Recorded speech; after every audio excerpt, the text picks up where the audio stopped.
एक माँ के डर से इतिहास के सबसे बड़े युद्ध का जन्म हुआ।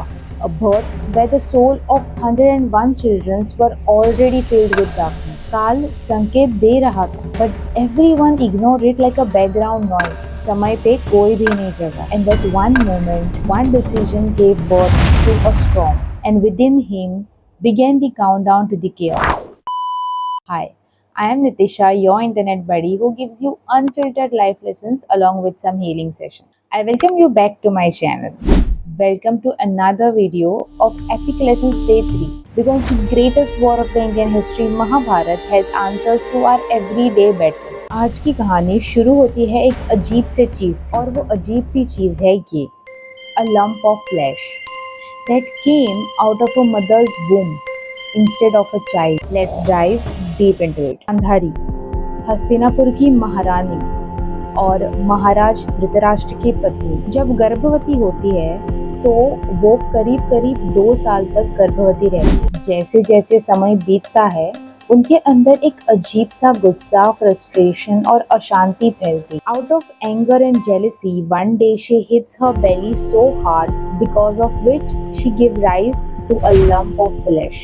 ऐसा कुछ ना ही कभी किसी ने देखा था और ना ही सुना था।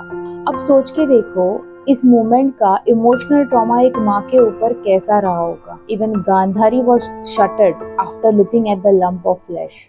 तब व्यास मुनि आए और उन्होंने कहा इनसे 100 पुत्रों का जन्म होगा और एक कन्या का। After that the lump of flash was cut into 100 pieces and each piece was put in a pot of ghee and it was kept in dark for months. After a month, the first child was born and that was none other than Duryodhan. और तब पैदा हुए कौरव। ये तो story का एक part था। अब असली बात, जब दुर्योधन का जन्म हुआ तब कुछ अजीब सा होने लगा। काल जैसे कि संकेत दे रहा था, बट एवरीवन इग्नोर्ड इट। ऋषियों ने भी कहा था ये बच्चा आने वाले समय का विनाश बनेगा, इसे तुरंत ही त्याग दो। पर धृतराष्ट्र का दिल एक पिता का दिल था। उन्होंने कहा ये मेरी पहली संतान है, ये मेरा पहला बच्चा है, इसे कैसे मैं त्याग दूं? और उस एक जज्बाती फैसले ने महाभारत की कहानी की शुरुआत कर। जब तुम अपने आंखों के सामने साइंस देखकर भी इग्नोर करते हो, तब तुम अपने साथ साथ दूसरों की बर्बादी भी तय कर रहे होते हो। जहाँ काम, क्रोध, लोभ और मोह का जन्म होता है, वहाँ विनाश निश्चित होता है। दुनिया में हर एक बड़े ट्रेजेडी से पहले नेचर हमें कोई ना कोई संकेत जरूर देता है, चाहे फिर वो एक इंसान हो या फिर फैसला या फिर रिश्ता।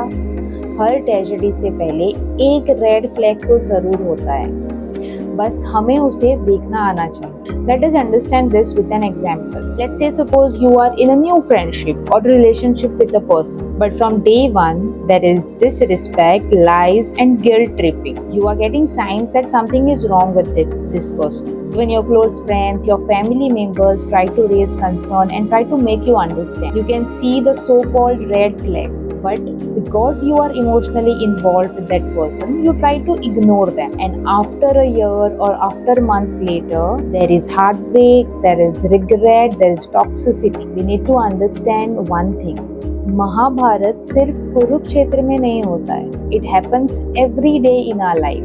When we ignore all the red flags, all the signs knocking at our door, जिंदगी में हमारे साथ ही बार ऐसा होता है कि हमें कुछ बुरा होने से पहले एक फीलिंग महसूस होती है, एक टॉक्सिक दोस्ती या फिर एक रिश्ता या फिर एक ऐसा डिसीजन जो दिल को सही नहीं लग रहा होता है, पर फिर भी हम अपने आप को समझाते हैं कि नहीं यार, सब ठीक हो जाएगा। और यही सबसे बड़ा झूठ जो हम अपने आप से कहते हैं। देखने जाओ तो दुर्योधन एक विलन ही नहीं था, वो तो एक सिंबल था उन रेड फ्लैग्स, उन डेंजर साइंस का, जो हम अपने जिंदगी में अक्सर देखते हैं, पर समय पे उसे रोक नहीं पाते।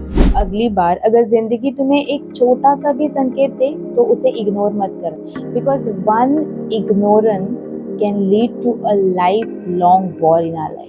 This was Epic Lessons Day 3. Sign of Chaos, Birth of Kauravas and the Red Flags that we ignored. I hope you liked today's lesson. Share it with someone who needs this message today. Thanks for watching. I'll see you in Day 4 एक और महाभारत के राज के साथ. Please subscribe to my channel. Till then, bye. Take care.